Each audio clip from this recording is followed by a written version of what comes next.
지금 시장에서 가장 위험한 상태에 놓인 사람은 과연 누구일까요?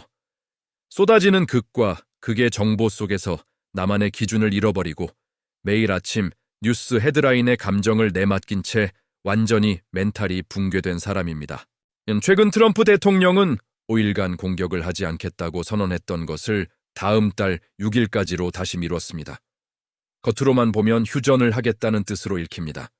하지만 시장의 이면을 들여다보면 이야기는 완전히 다릅니다. 이란은 그런 적이 없다고 반박하고 미국의 핵심 동맹국인 이스라엘은 계속해서 총공격을 준비하고 있으며 정작 미국은 지상전까지 대비하고 있다는 극과 극의 정보들이 쉴 새 없이 쏟아져 나오고 있습니다.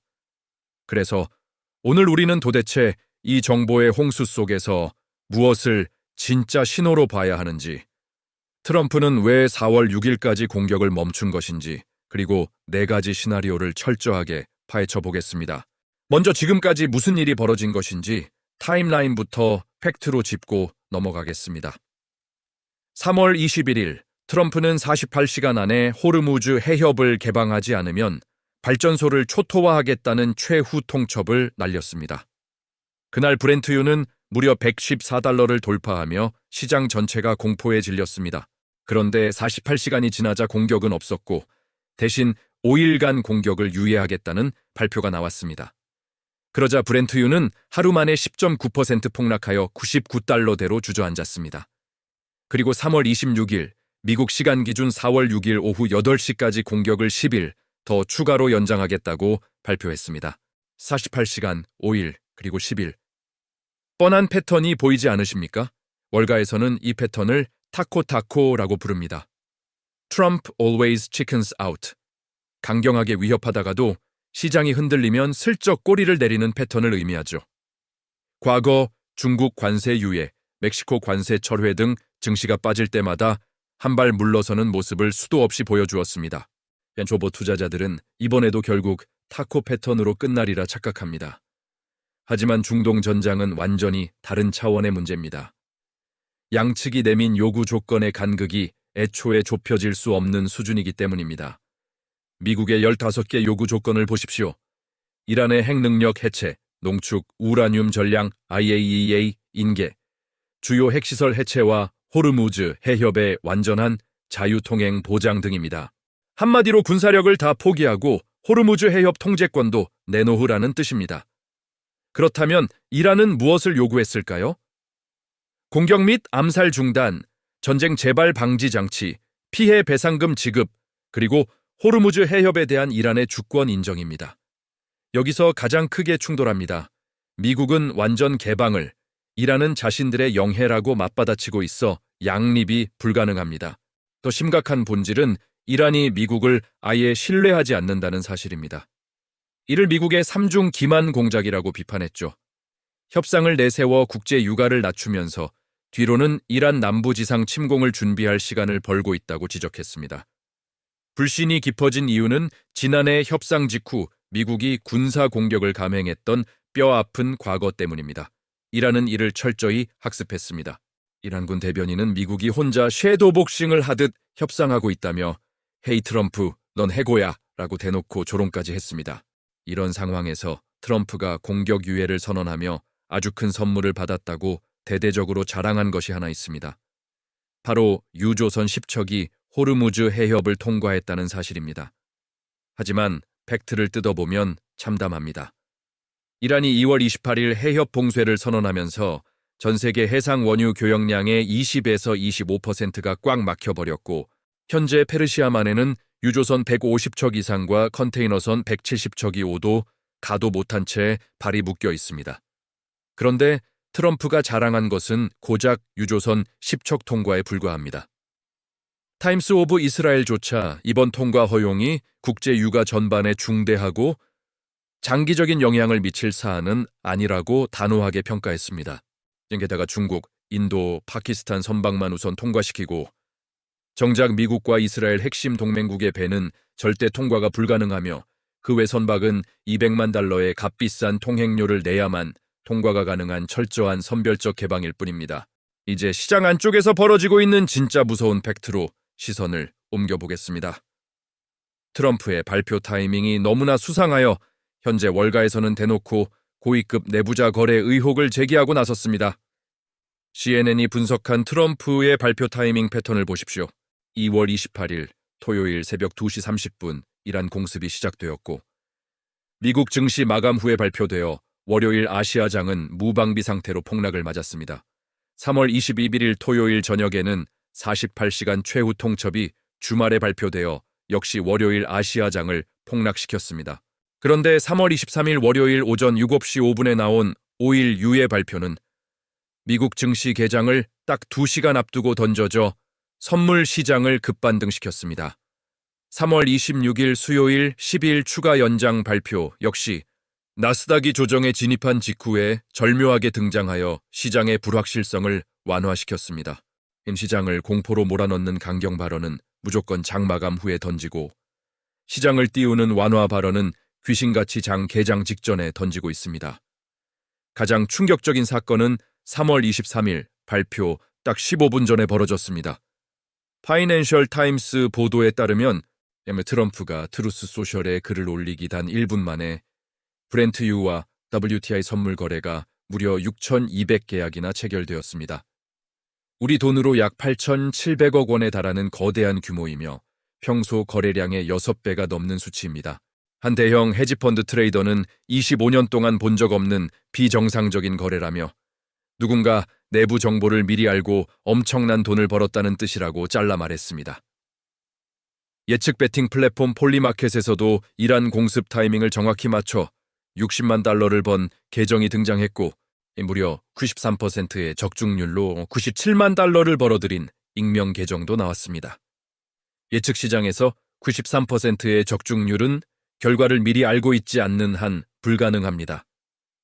악시오스 역시 트럼프의 중대 발표 직전마다 의심스러운 거래가 터지고 있다고 지적했고 백악관은 이를 전면 부인했지만 시장의 의혹은 커지고 있습니다. 시장 모두가 아는 패턴은 기회가 아니라 함정입니다. 특히 이번 사태는 트럼프 혼자 컨트롤할 수 있는 게임이 아닙니다. 통제 밖의 변수인 이스라엘이 존재하기 때문입니다. 뉴욕타임스 보도를 보면 이스라엘 네타냐후 총리는 3월 25일에 48시간 안에 최대한 많은 이란 군시설과 무기 생산시설을 초토화하라는 집중 공격 명령을 내렸습니다. 이스라엘이 미국이 내민 15개 협상안 4본을 입수해 검토한 결과 이란의 능력을 제거하기엔 턱없이 부족하다고 결론 내렸기 때문입니다.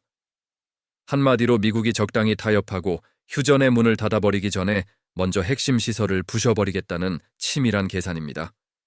트럼프는 11월 중간선거 전에 육아 안정이 절대적으로 필요하여 분쟁을 몇 주 내에 끝내기 바라고 네탄야후는 군사력을 완전히 제거할 때까지 전쟁을 더 지속하고 싶다며 맞서고 있습니다. 같은 편인데도 목표가 완전히 갈려버린 것입니다. 현재까지 미군과 이스라엘군이 타격한 이란 표적은 10,000개가 넘고 무기 생산시설 3분의 2 이상 파괴되는 성과를 냈습니다. 해군 함정 92% 격침, 미사일 및 드론 발사율 90% 감소라는 기록적인 수치입니다. 구퍼 제독은 군사 제조 역량을 제거하는 경로에 있다고 자신했지만 문제는 이스라엘이 아직 만족을 못했다는 것입니다. 결국 최종 결정권은 트럼프에게 있고 미국이 문을 닫으면 끝나기에 네타냐후가 다급하게 48시간 내 총공격 명령을 내린 구조입니다. 살얼음판 같은 시장의 반응을 숫자로 보겠습니다. 2월 28일 70달러 되었던 브렌트유는 3월 21일 114달러를 찍었다가 5일 유예 발표 후 99달러로 폭락했고 지금은 다시 104달러대로 반등했습니다. 트럼프의 입만 쳐다보며 유가가 10%씩 출렁입니다. S&P 500은 최저치로 밀렸고 코스피는 하루 만에 3.2% 폭락해 5,460포인트까지 주저앉았습니다. 삼성전자는 4.71%, SK하이닉스는 무려 6.23% 하락했고 원달러 환율이 1,500원을 넘으면서 외국인 순유출이 터졌습니다. 전면전이 터질 수 있으니 달러를 쥐고 대피하자는 극단적인 리스크 오프 상태입니다. 글로벌 투자은행 맥쿼리는 봉쇄가 4월 말까지 이어지면 브렌트유가 150달러까지 갈 수 있다고 경고했고 골드만삭스는 2008년 최고치를 경신할 수 있다고 분석했습니다. 지금 시장은 진짜 확전이냐, 극적 휴전이냐, 라는 두 가지 명확한 결과값을 놓고 숨을 죽인 채 베팅을 대기하고 있습니다. 그럼 가장 중요한 4월 6일 이후 시장이 어떻게 흘러갈지 네 가지 시나리오를 풀어드리겠습니다. 첫째, 진짜 휴전 협상 진전. 이란이 해협을 개방하고 협상 테이블로 복귀하는 베스트 시나리오지만 이란 내부의 혁명 수비대 강경파와 미 82공 수사단 3,000명의 전진 배치로 인한 불신 때문에 현실적 확률은 낮습니다. 만약 일어난다면 브렌트유는 80달러대로 곤두박질치고 코스피는 5,800에서 6,000선을 회복하며 환율도 1,350원대로 꺾일 것입니다. 방산주와 에너지주는 급락하겠지만 항공, 여행, 소비자의 섹터는 엄청난 급등 랠리를 보일 것입니다. 둘째, 타코 패턴 지속 및 불확실성 장기화, 확률 45%. 월가에서 가장 유력하게 보는 시나리오로 트럼프와 이란이 어중간한 대치를 끌고 가는 상황입니다. 유가는 100에서 115달러, 코스피는 5,300에서 5,600 사이에서 횡보할 것입니다. 방향성이 없어 가장 피곤한 장세이므로 절대 한 방향으로 크게 투자하지 말고 리스크를 쪼개어 분할 매수와 매도로 짧게 수익을 챙겨야 합니다. 셋째, 트럼프의 일방적 휴전 선언 확률 20%. 이스라엘 방송 보도처럼 타결 없이 일방적으로 휴전을 선언할 수 있습니다. 단기 호재로 유가 급락과 증시 반등이 오겠지만 진짜 리스크는 그 다음입니다. 불만족한 이스라엘이 이란 폭격을 강행하면 결국 걸프 지역 전체로 확전되며 극심한 롤러코스터 장세를 겪게 될 것입니다. 넷째, 협상 결렬 및 전면전 확전, 확률 15%. 이스라엘의 집중 공격과 대규모 보복이 겹치는 최악의 수순입니다.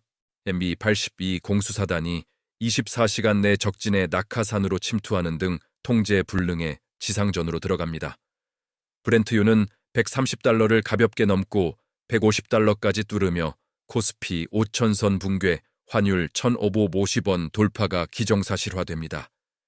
2008년 최고치 147달러를 넘어서면 금융위기급 거대한 자본 이탈 쇼크와 완벽한 패닉셀이 쏟아질 것입니다. 이 실시간 롤러코스터 상황에서 우리가 당장 체크해야 할 핵심 지표 3가지를 말씀드립니다. 첫째, 트럼프의 트루스 소셜입니다. 미국 증시 개장 직전인 밤 10시에서 11시 포스팅되는 발언을 읽어야 합니다. 둘째, 호르무즈 해협 선박 통행량 데이터입니다. 전 세계 원유 25%의 혈맥인 이곳의 물동량은 유가의 선행 지표가 됩니다. 셋째, 이스라엘의 실제 공습 빈도입니다. 타격 빈도가 눈에 띄게 줄면 휴전 시그널이지만 거세지면 숏 포지션은 절대 피해야 합니다. 여기에 4가지 돌발 리스크도 확실하게 짚어야 합니다. 우선 8,700억 원 규모의 의심 거래 조사 확대 소식입니다. 두 번째는 이란이 호르무즈 해협을 100% 봉쇄하거나 사우디와 UAE를 타격하는 극단적인 보복 시나리오입니다. 세 번째는 미국의 휴전 선언을 이스라엘이 무시하며 발생하는 동맹 간의 균열 리스크입니다. 마지막으로 중국이 평화 중재자로 나서며 미중 패권 갈등이라는 더 큰 악재로 튀어나오는 상황입니다. 우리는 불확실성이 무서워 과거의 공식을 가져와 이번에도 트럼프가 꼬리를 내릴 거야 라고 안심하려 합니다. 관세 전쟁이라는 돈의 논리 앞에서는 통했지만 국가의 생존이 걸린 이 판에서는 단순한 패턴으로 접근할 수 없습니다. 시장이 가장 위험해지는 순간은 모두가 과거와 똑같을 것이라고 확신하며 의심을 거둘 때입니다. 특히 그 무대가 통제 불능의 전쟁터라면 더더욱 과거 패턴이 미래의 안전을 보장해주지 않습니다. 투자라는 건 세상의 거대한 불확실성 앞에서 우리가 얼마나 겸손해질 수 있는가를 시험받는 과정입니다. 지금은 오만함을 내려놓고 냉정하게 한 걸음 물러설 줄 아는 용기가 필요한 시점입니다. 도움이 되셨다면 좋아요와 구독 부탁드리고 궁금한 뉴스는 댓글로 알려주십시오. 팩트체크해서 찾아뵙겠습니다. 경제관측 편의점 구독자 여러분, 다 같이 흔들리지 않는 기준으로 부자 되시길 바랍니다.